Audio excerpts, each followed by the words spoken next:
ఇప్పుడు అనేక మంది తీర్థయాత్రలు, జపాలు, తపాలు, పారాయణలు ఇవన్నీ చేస్తున్నారండి. కానీ ఒక్క విషయం ఏంటంటే హృదయంలో ఎంతవరకు ప్రవేశించింది ఆ బోధలు.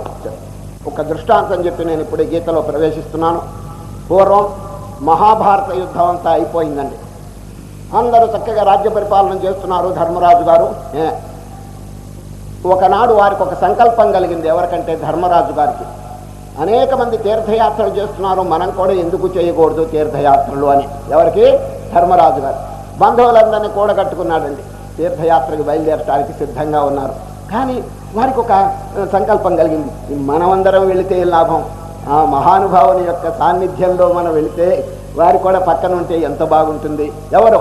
కృష్ణ పరమాత్మ. కృష్ణుడి యొక్క సాన్నిధ్యం కనుకుంటే మన యాత్ర దిగ్విజయంగా జరుగుతుందని తలంచి కృష్ణుడి దగ్గరికి పరిగెత్తి వెళ్ళాడు. ఎవరు? ధర్మరాజు. కాళ్ళ మీద పడ్డాడు, సాష్టాంగ నమస్కారం. కృష్ణ, చిన్న మనవి, మేమందరం తీర్థయాత్రకు బయలుదేరుతున్నాం, తమరు కూడా దయచేయండి. మా అందరి యొక్క సంకల్పం అదే. మీరు కనుకుంటే మీ సాన్నిధ్య మహిమ చేత యాత్ర విజయవంతంగా జరుగుతుంది మహానుభావ అని చెప్పి ప్రార్థన చేస్తే, మాకెన్నో కార్యక్రమాలయ్యా, మీరు వెళ్ళండి, నాకు అంత అవకాశం లేదు, అనుకూలం లేదు అని చెప్పాడండి ఎవరో? కృష్ణుడు. కానీ మీరు ఒత్తిడి తెచ్చారండి, తప్పకుండా రావాలని చెప్పి. కుదరదన్నాడండి. ఆఖరికి మరల ధర్మరాజు గారు ఒత్తిడి తెచ్చి అడిగితే, నేను మాత్రం రాను, నా ప్రతినిధిని పంపిస్తాను, మై రిప్రజెంటేటివ్. ధర్మరాజు అనుకున్న రిప్రజెంటేటివ్, ప్రతినిధి అంటే ఎవరో వ్యక్తి ఇంకొక మనిషిని పంపిస్తాడేమో అని చెప్పి అనుకుంటే కాదండి.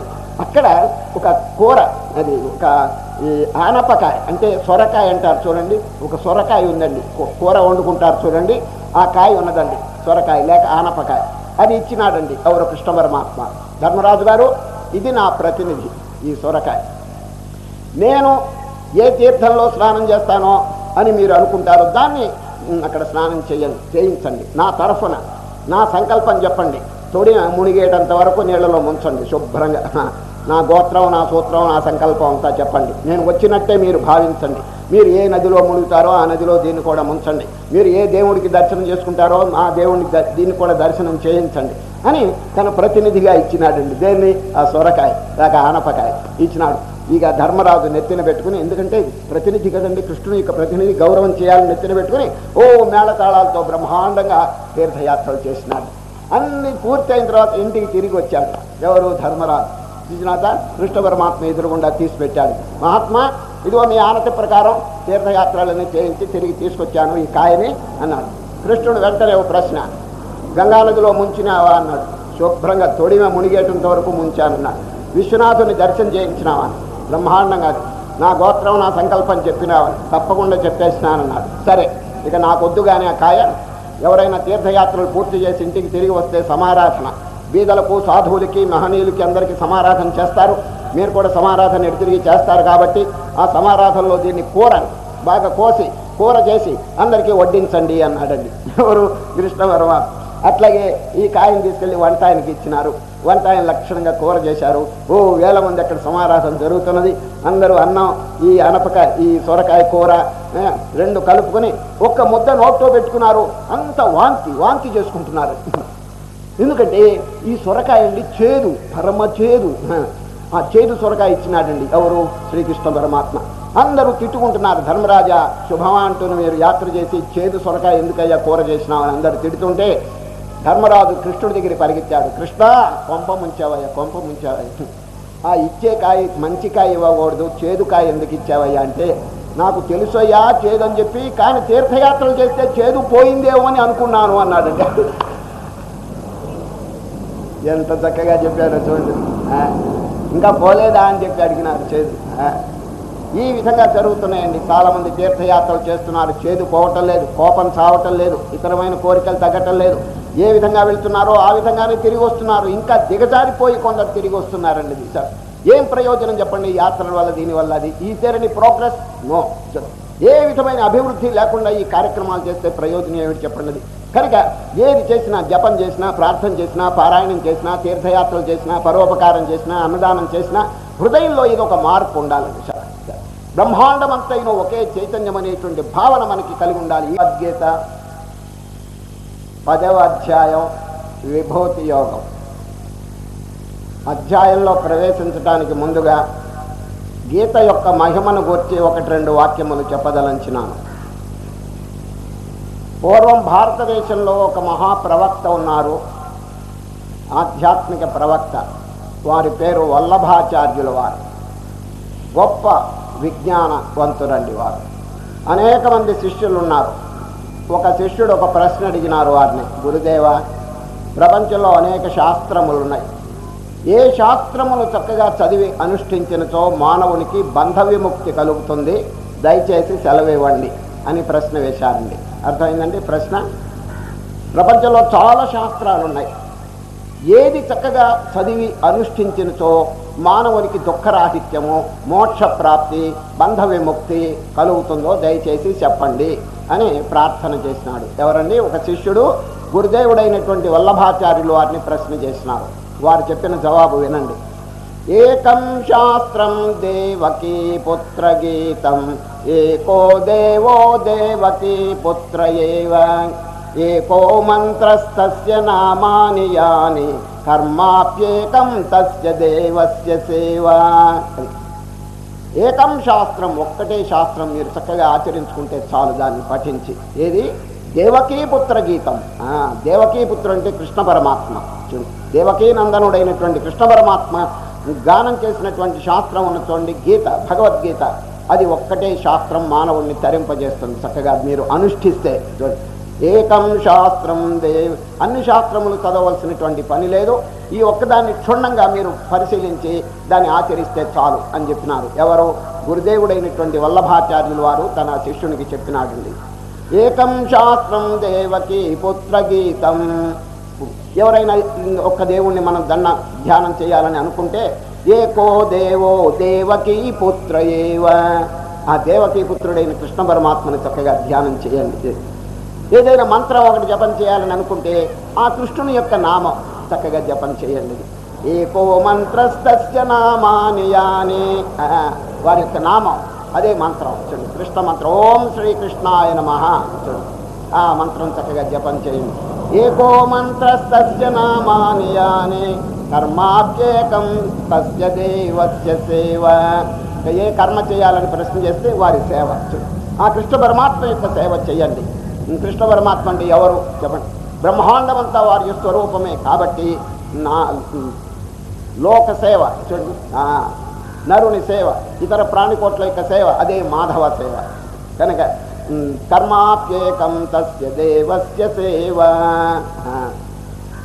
ఇక శంకర భగవత్పాదుల్ని ఒక ప్రశ్న అడిగారండి. ఎవరు? ఒక భక్తుడు. ఏమండి, నాకు ఏదన్నా పాడాలని చెప్పి ఇష్టం ఉంది, పాట, ఇదొక పాట పాడాలని నాకు ఇష్టం ఉందని చెప్పి శంకర భగవత్పాదుల్ని అడిగితే, ఏమండి ఏ పాట పాడుకోవాలంటే గేయం గీత నామ సహస్రం అని వారు సెలవిచ్చారు. ఏదైనా పాట పాడుకోవాలని ఒక ఆయన అడిగితే, ఇతర పాటలు ఎందుకయ్యా, లక్షణంగా గేయం గీత, అది గీతను గానం చేసుకోండి. విష్ణు సహస్రనామం, శివ సహస్రనామం, ఇంకా ఎన్నో సహస్రనామం, వాటిని చక్కగా గానం చేసుకోండి అని చెప్పినారు. గేయం గీత నామ సహస్రం, గేయం శ్రీపతి రూపమజస్రం. అది శ్రీపతి నారాయణమూర్తి యొక్క దివ్య మంగళ విగ్రహాన్ని మీరు చక్కగా ధ్యానం చేసుకోండి. గేయం శ్రీపతి రూపమజస్రం, నేయం సజ్జన సంగే చిత్తం.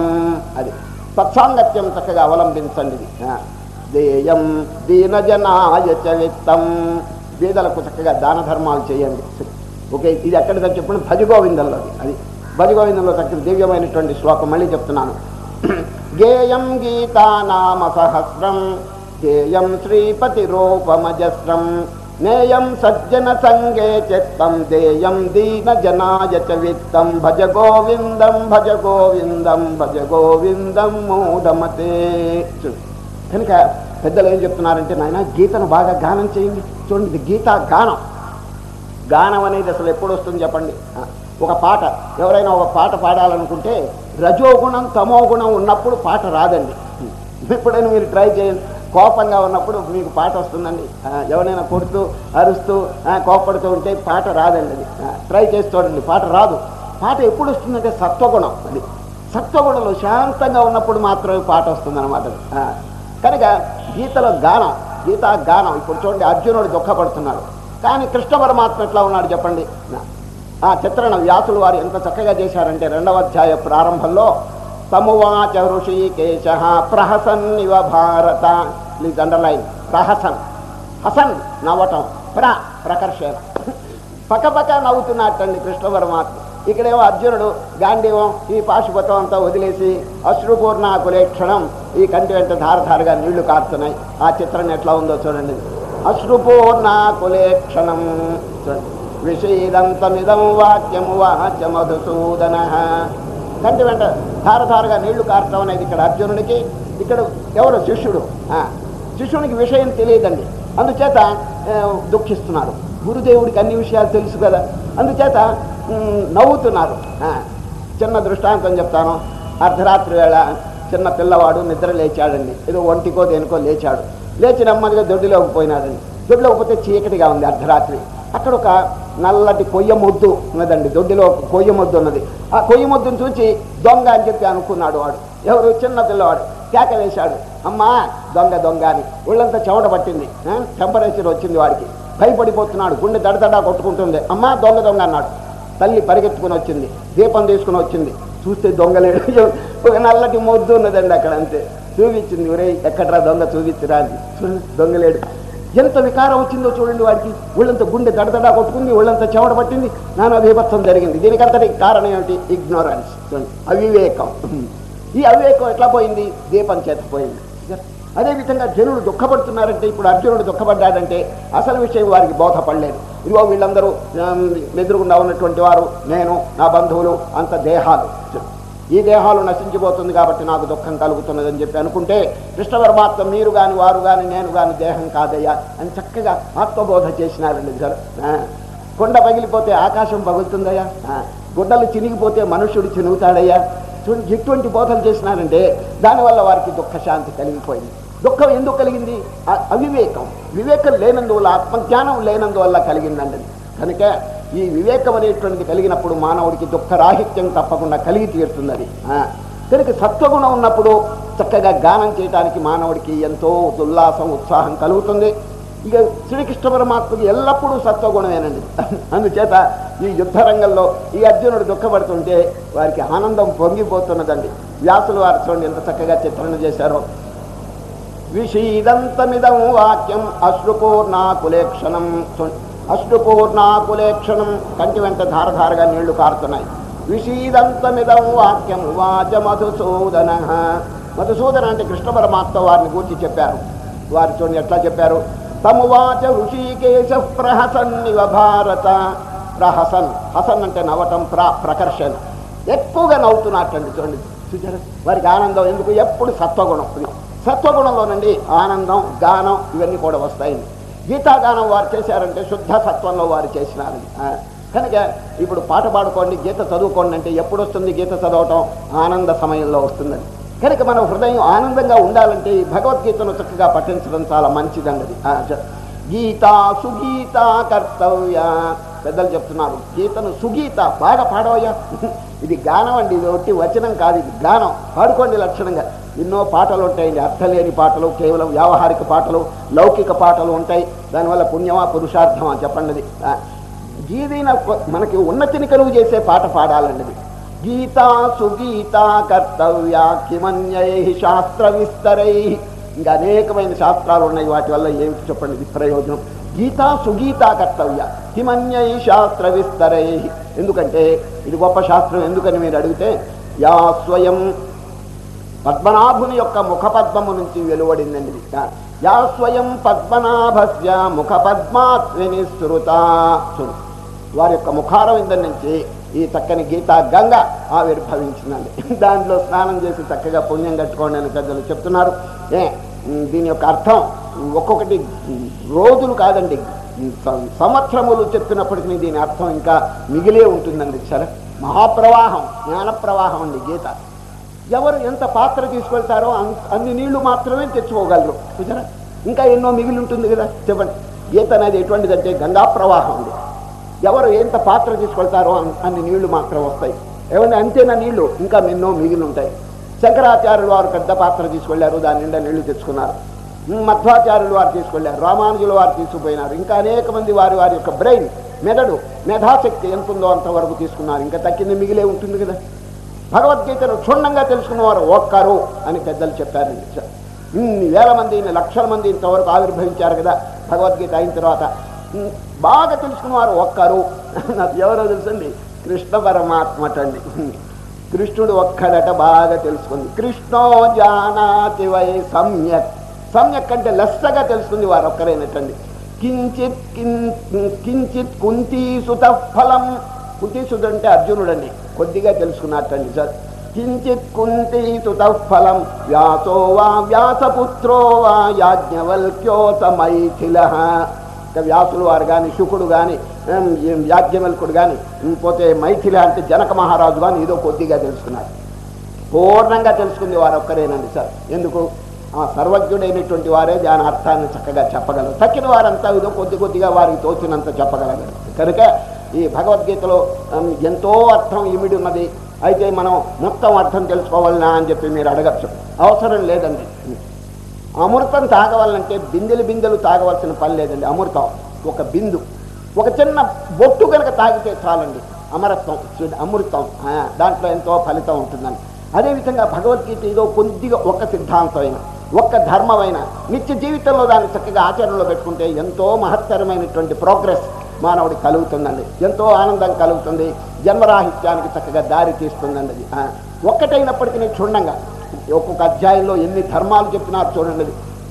సమయం లేక నేను కొన్ని చెప్పలేదు, కానీ మీరు బాగా విచారణ చేస్తుంటే ఒక్కొక్క అధ్యాయంలో నిగూఢములైనటువంటి భావాలు ఎన్నో ఆవిర్భవిస్తూ ఉంటాయండి హృదయంలో. వాటన్నిటినీ ఒక్కొక్కటి మనం జాగ్రత్తగా పరిశీలిస్తూ ఇది నా హృదయంలో ప్రవేశించిందా లేదా, ఇదండి చాలా ముఖ్యం.